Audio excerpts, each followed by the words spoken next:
नमस्कार दोस्तों, पूजा वार्ष्णेय हिंदी कहानियों में आपका स्वागत है। आज मैं आपको कृष्ण भगवान के जन्म के बारे में बताने जा रही हूँ। मित्रों, कहानी शुरू करने से पहले मैं आपसे रिक्वेस्ट करती हूँ, अगर आपको कहानी अच्छी लगे तो प्लीज़ मेरी वीडियो को लाइक और शेयर ज़रूर कीजिए। साथ ही चैनल को सब्सक्राइब करके बेल आइकन दबाइए, जिससे आपको आगे भी ऐसी कहानियाँ सुनने के लिए मिलती रहें। तो चलिए कहानी शुरू करते हैं। द्वापर युग में पृथ्वी पर राक्षसों के अत्याचार बहुत बढ़ने लगे थे। तब पृथ्वी गाय का रूप धारण कर भगवान ब्रह्मा जी और विष्णु जी के पास गईं और उनसे कहने लगीं, हे प्रभु, धरती पर राक्षसों के अत्याचार बढ़ते ही जा रहे हैं। प्रभु, कृपया आप कुछ कीजिए। गाय रूपी पृथ्वी की बात सुनकर ब्रह्मा जी बोले कि हे नारायण, आपका पृथ्वी की रक्षा के लिए धरती पर 8वें अवतार के रूप में अवतरित होने का समय आ गया है। तब नारायण बोले कि ठीक है ब्रह्मदेव, अब मैं पृथ्वी का उद्धार करने के लिए मानव रूप में जन्म लूंगा। उस समय भोजवंशी राजा उग्रसेन मथुरा के राजा थे। उनका पुत्र कंस बहुत ही अत्याचारी स्वभाव का था। कंस ने उग्रसेन को राजगद्दी से उतारकर कारागार में डाल दिया और स्वयं राज सिंहासन पर बैठ गया। राजा उग्रसेन कंस के इस तरह के व्यवहार से बहुत दुखी हुए और उन्होंने कंस से कहा कि तू मेरा पुत्र है, यह सोचकर ही मुझे लज्जा आती है। एक न एक दिन तेरे पाप का घड़ा अवश्य भरेगा। कंस की छोटी बहन देवकी के विवाह की तैयारियां चल रही थीं। देवकी मथुरा के राजा उग्रसेन के छोटे भाई देवक की पुत्री थी और कंस की चचेरी बहन थी। कुछ दिनों के बाद देवकी का विवाह वासुदेव नामक यदुवंशी से संपन्न हुआ। कंस ने वासुदेव से कहा कि महाराज, मैं अपनी बहन देवकी से बहुत प्यार करता हूँ, इसलिए अपनी बहन देवकी को मैं स्वयं रथ में बिठाकर उसके ससुराल विदा करने आऊँगा। वासुदेव बोले कि महाराज कंस, यह तो हमारे लिए बहुत ही सौभाग्य की बात है। कंस देवकी और वासुदेव को छोड़ने के लिए चल पड़ता है। देवकी के पिता देवक अपनी बेटी को बहुत संपत्ति और धन धान्य आदि देकर विदा करते हैं। कंस देवकी और वासुदेव से वार्तालाप करते हुए अभी आधे रास्ते ही पहुंचा कि रास्ते में एक आकाशवाणी होने लगी कि हे कंस, जिस देवकी को तू बड़े प्यार से लेकर जा रहा है, उसी में तेरा काल बसता है। इसी के गर्भ से उत्पन्न 8वां पुत्र तेरा वध करेगा। कंस ने कहा, यह आकाशवाणी झूठी है, ऐसा नहीं हो सकता। देवकी की कोख से जन्मा 8वां बालक मेरा वध करेगा? नहीं नहीं, ऐसा बिल्कुल नहीं हो सकता। लेकिन यदि ऐसा है तो मैं वासुदेव का ही वध कर देता हूँ। अब कंस को लगने लगा कि हाँ, यही ठीक रहेगा। वह सोचता है कि अगर मैं वासुदेव को मार देता हूँ तो फिर मुझे मृत्यु का कोई डर ही नहीं रहेगा। और कंस वासुदेव को मारने के लिए आगे बढ़ता है। देवकी कंस से प्रार्थना करने लगी कि भैया, इनका वध मत करो, इन्हें मत मारो, भैया मेरा सुहाग मत उजाड़ो। फिर वह कहती है कि भैया, मैं आपसे वादा करती हूँ कि मेरे गर्भ से जो भी संतान पैदा होगी उसे मैं आपको सौंप दूंगी, पर आप इन्हें मत मारो। कंस मान जाता है और कहता है, ठीक है, मैं वासुदेव का वध नहीं करूँगा, परंतु तुम दोनों मथुरा के कारागार में बंदी बनकर रहोगे। वासुदेव कहते हैं कि कंस, देवकी तुम्हारी प्रिय बहन है, मुझे काल कोठरी में बंद कर दो और देवकी को छोड़ दो। कंस ने देवकी और वासुदेव की एक भी नहीं सुनी और देवकी और वासुदेव को कारागार में डाल दिया। देवकी और वासुदेव बहुत ही दुखी और हताश हो गए थे। देवकी ने वासुदेव से कहा कि स्वामी, मेरी वजह से आज आपको कारागृह में रहना पड़ रहा है।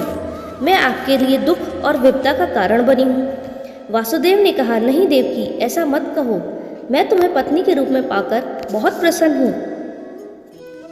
हमें एक दिन कंस के पापों से मुक्ति जरूर मिलेगी। देवकी ने कहा, पर भैया, कंस तो मेरी कोख से जन्मे सभी बच्चों को मार देंगे, हम क्या करें? देवकी और वासुदेव कारागृह में दुख भोग रहे थे। कंस समय समय पर उन दोनों को धमकाता रहता था। जब भी देवकी को बच्चा पैदा होता, तब कंस कारागृह में आकर देवकी के हाथ से उस बच्चे को छीन लेता और उसे मार देता था। हर बार देवकी कंस से बच्चे को न मारने की बहुत विनती करती है, लेकिन वह नहीं मानता है। वह उसके पुत्र को मार देता था। देवकी सोचती है कि मैं हर बार अपने सामने अपने पुत्रों का वध होते हुए कैसे देख पाऊंगी।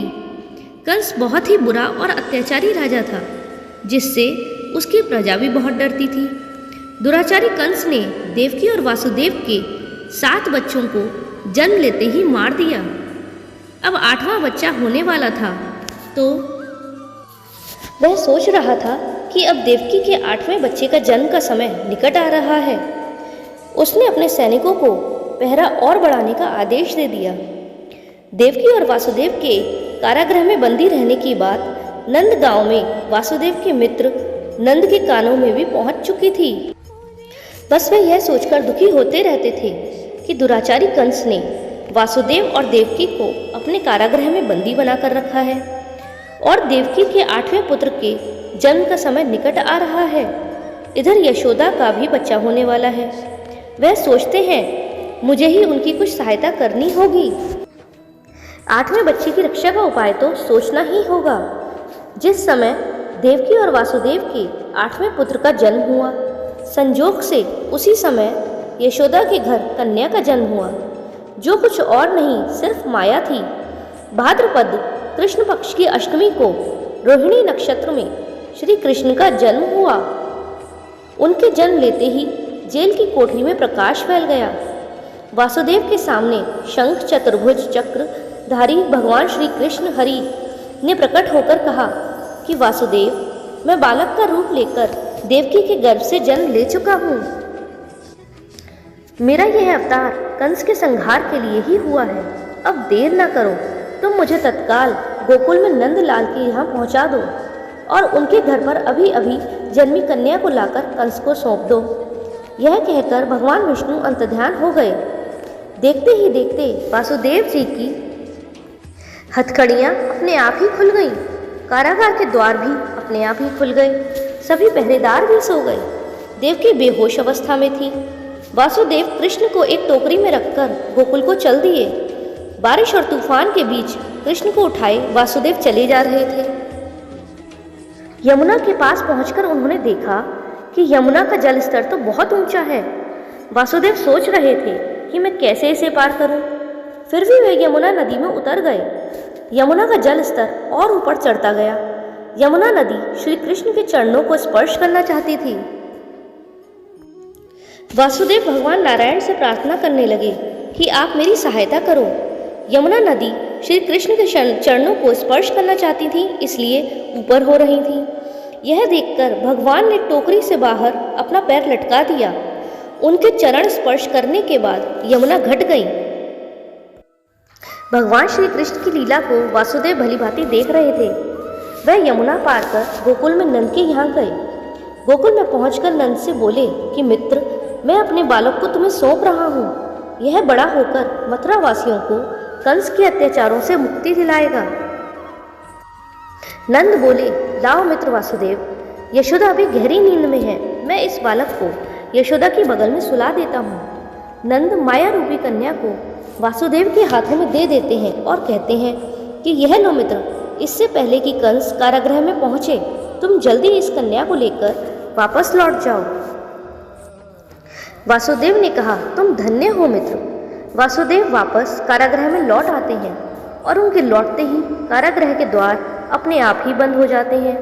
वासुदेव के हाथों में हथकड़ियाँ पड़ जाती हैं और सारे पहरेदार भी जाग जाते हैं और उनको बच्चे के रोने की आवाज़ सुनाई देती है।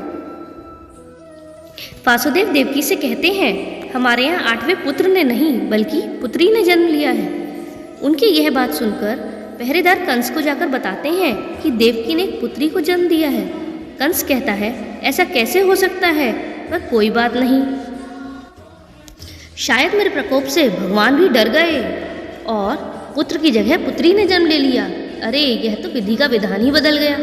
पर मुझे फिर भी सावधान रहना होगा। मैं इस कन्या का भी वध कर दूंगा। वह कन्या को मारने के लिए कारागार में पहुंच जाता है। देवकी कंस से उस कन्या को ना मारने के लिए प्रार्थना करती है और कहती है कि आपको तो मेरे 8वें पुत्र से कष्ट था, पर यह तो एक कन्या है। देवकी बार बार विनती करती रही, पर कंस ने देवकी की एक भी बात नहीं सुनी और कन्या को देवकी की गोद से छीन लिया। कंस ने जैसे ही कन्या को पत्थर पर पटक कर मारना चाहा, वैसे ही कन्या कंस के हाथों से छूटकर आसमान में उड़ गई। उस कन्या ने देवी का रूप धारण कर लिया और कहने लगी, हे कंस, तुझे तो मारने वाला पैदा हो चुका है। मुझे मारने से तुझे कोई लाभ नहीं होगा। तुझे मारने वाला तो गोकुल पहुंच चुका है। यह कहकर वह देवी अंतर्ध्यान हो गई। कंस यह दृश्य देखकर और उनकी बातों को सुनकर गुस्से से छटपटाने लगा और वापस अपने महल में आ गया। कंस ने श्री कृष्ण को मारने के लिए अनेक दैत्य, दानव और राक्षसी भेजे, पर श्री कृष्ण ने अपनी अलौकिक माया से सभी राक्षसों राक्षसनियों को मार डाला। बड़े होने पर श्री कृष्ण ने कंस को मारकर राजा उग्रसेन को राजगद्दी पर बिठाया। उस दिन से श्री कृष्ण के जन्म दिवस को सारे देश में बड़े हर्षोल्लास के साथ जन्माष्टमी के रूप से मनाया जाता है। तो मित्रों, कैसी लगी आपको कहानी? अगर अच्छी लगी हो तो वीडियो को लाइक और शेयर ज़रूर कीजिएगा। साथ ही चैनल को सब्सक्राइब करके बेल आइकन दबाइएगा। धन्यवाद।